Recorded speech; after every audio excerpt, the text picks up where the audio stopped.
During a high potential test of medium voltage cables, if the voltage fails to increase beyond a certain point, such as 6 kV when attempting to reach 22 kV, and the needle deflects, several reasons could explain this failure. Firstly, defects in the cable insulation may be the cause.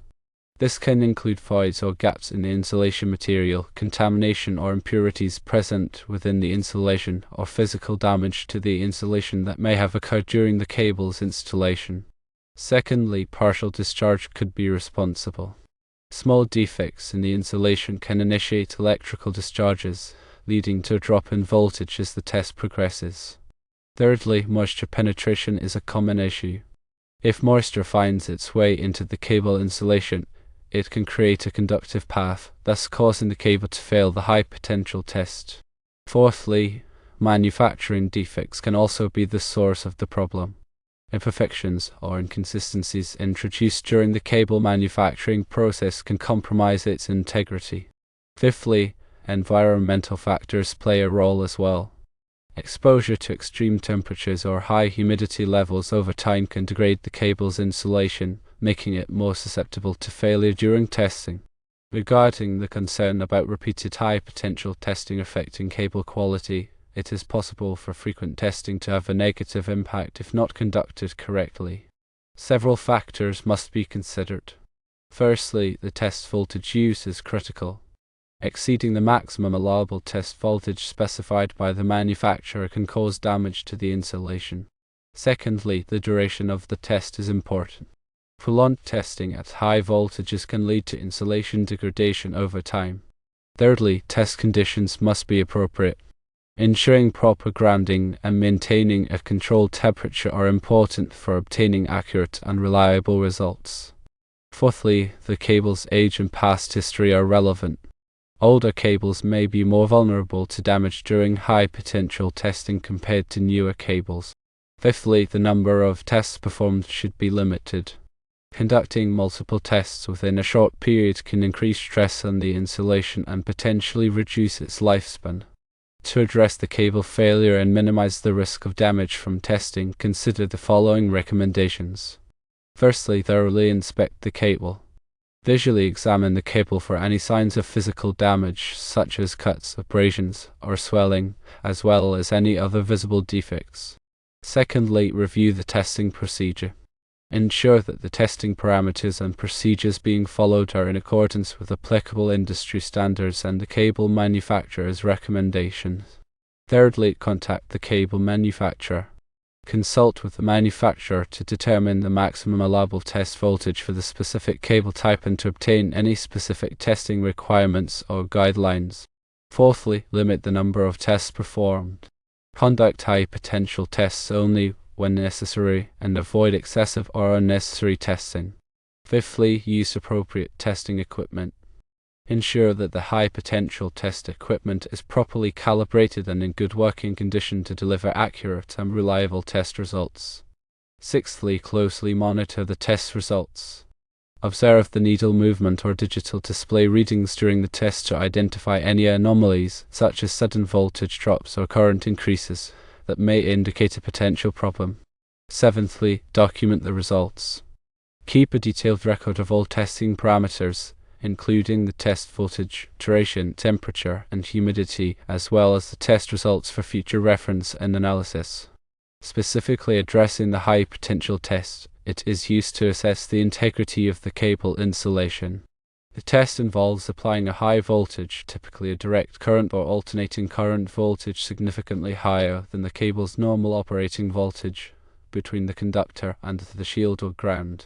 The purpose is to stress the insulation and detect any weaknesses or defects that could lead to failure under normal operating conditions. During the test, the current flowing through the insulation is monitored. A healthy cable should exhibit a very low leakage current. A sudden increase in current or a breakdown of the voltage indicates a fault in the insulation. The applied voltage and test duration are determined by industry standards such as Institute of Electrical and Electronics Engineers 400 or International Electrotechnical Commission 60502-1, as well as the cable manufacturer's specifications. These standards specify the test voltage and duration based on the cable's voltage rating and insulation material. It's critical to adhere to these standards to avoid overstressing the insulation. The cable insulation is designed to prevent electrical current from flowing between the conductor and ground. Common insulation materials include cross-linked polyethylene, ethylene, propylene, rubber, and paper-insulated lead-covered. Each material has its own dielectric strength, which is the maximum electric field it can withstand before breakdown occurs. Factors that could affect the dielectric strength include temperature, humidity, and the presence of contaminants.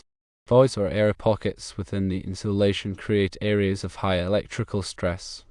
Air has a much lower dielectric strength than the insulation material, so a void becomes a weak point where partial discharge or breakdown can occur. Contaminants such as dirt, moisture, or metallic particles can also reduce the insulation's dielectric strength. These contaminants can act as conductive paths, increasing leakage current and leading to premature failure.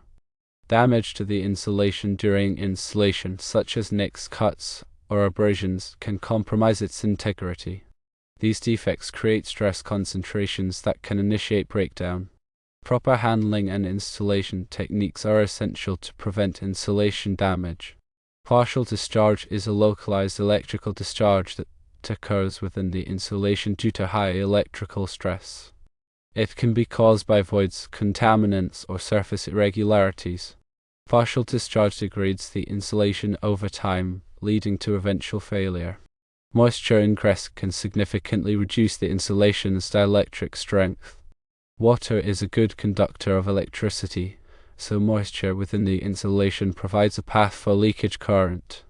The presence of moisture also accelerates the degradation of the insulation material.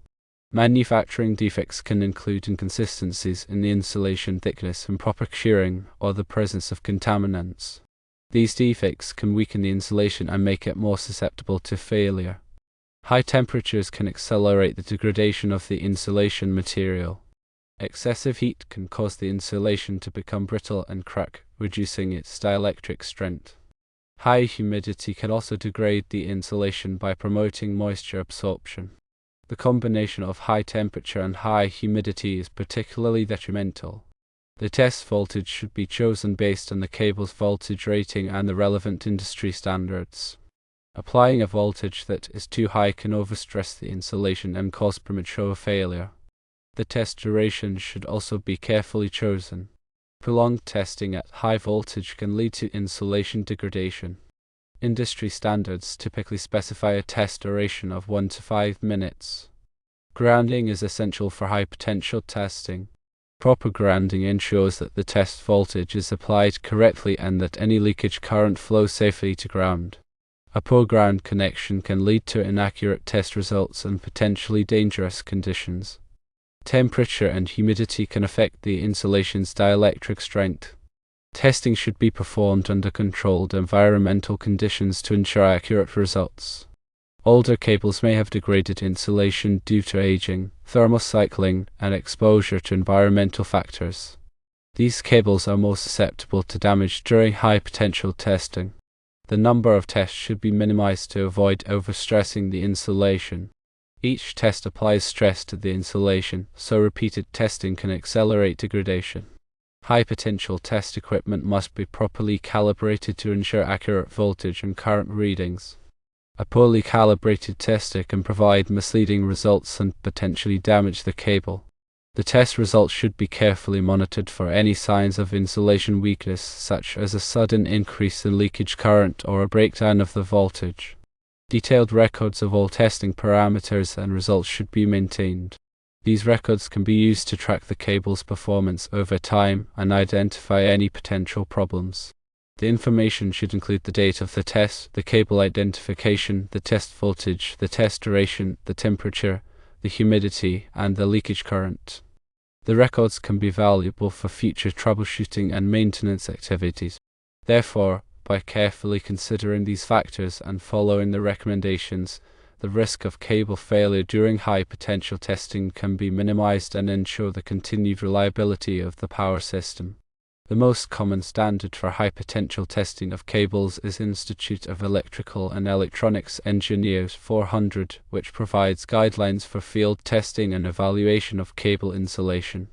International Electrotechnical Commission 60502-1 is another relevant standard that specifies requirements for testing medium voltage cables.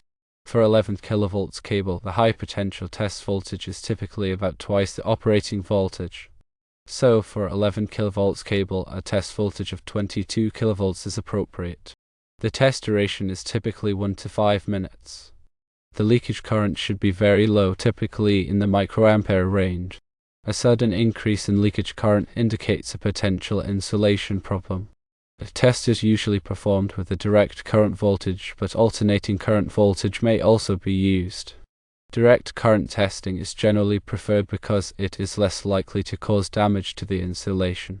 Before performing a high potential test, it is important to disconnect the cable from all equipment. The cable should also be visually inspected for any signs of damage. The test equipment should be properly grounded. During the test, the voltage should be gradually increased to the test voltage. The leakage current should be monitored continuously. If the leakage current exceeds the specified limit, the test should be stopped immediately. After the test, the cable should be discharged to remove any residual charge.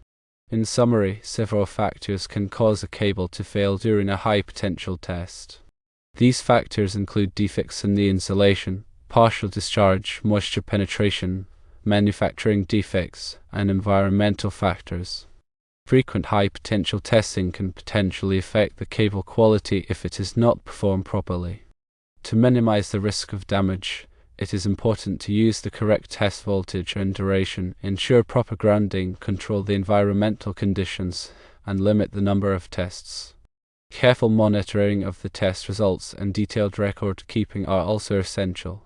By following these recommendations, the risk of cable failure during high potential testing can be minimized and the reliability of the electrical system ensured.